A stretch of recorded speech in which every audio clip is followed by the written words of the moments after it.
Hello hi అండి అందరికీ welcome back to our channel 92.5 jewellery for sale. ఈరోజు మీకు 92.5 silver with gold polish beautiful నక్షి జుమ్కాస్ చూపిస్తానండి. రియల్ గోల్డ్ స్టైల్లో మనకు ఎలా ఉంటాయో జుమ్కాస్ వచ్చేసి సిల్వర్లో కూడా అలానే వచ్చిందండి, ఫినిషింగ్ వైజ్గా కూడా. అండ్ కస్టమర్ చాయిస్ని బట్టి నేనైతే ఈ పాలిష్ ఇచ్చానండి, కంప్లీట్గా యాంటిక్ పాలిష్ ఇచ్చాను. అండ్ మీకు చూడండి జుమ్కాస్లో టాప్లో వచ్చేసరికి పికాక్ డాన్సింగ్ పికాక్స్తో ఇచ్చారు.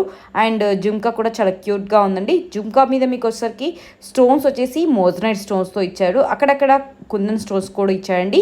ఇయర్ రింగ్స్కి బ్యాక్ సైడ్ వచ్చేసి ఇలా బాంబే స్క్రూతో ఇచ్చాడు. అండ్ జుమ్కాకి బాటమ్ పార్ట్లో వచ్చేసరికి పంకిన్ బీడ్స్ విత్ వైట్ పర్స్తో హైలైట్ చేశాడండి. మీరు కస్టమైజ్లో డిఫరెంట్ బీడ్స్ కూడా పెట్టి చేయించుకోవచ్చండి. ఆ ఫెసిలిటీస్ కూడా మా దగ్గర అవైలబుల్ ఉందండి. మేకింగ్ ప్రాసెస్ వచ్చేసి 2 to 3 వీక్స్ అయితే పడుతుందండి. విత్ 92.5 సిల్వర్ హాల్మార్కెట్ జ్యువెలరీ అండి. మీకు కనుక ఈ జ్యువెలరీ నచ్చితే స్క్రీన్ షాట్ తీసి కింద ఉన్న వాట్సాప్ నెంబర్కి ప్రైస్ డీటెయిల్స్ కోసం మెసేజ్ చేయండి. Please subscribe my channel. Thank you everyone.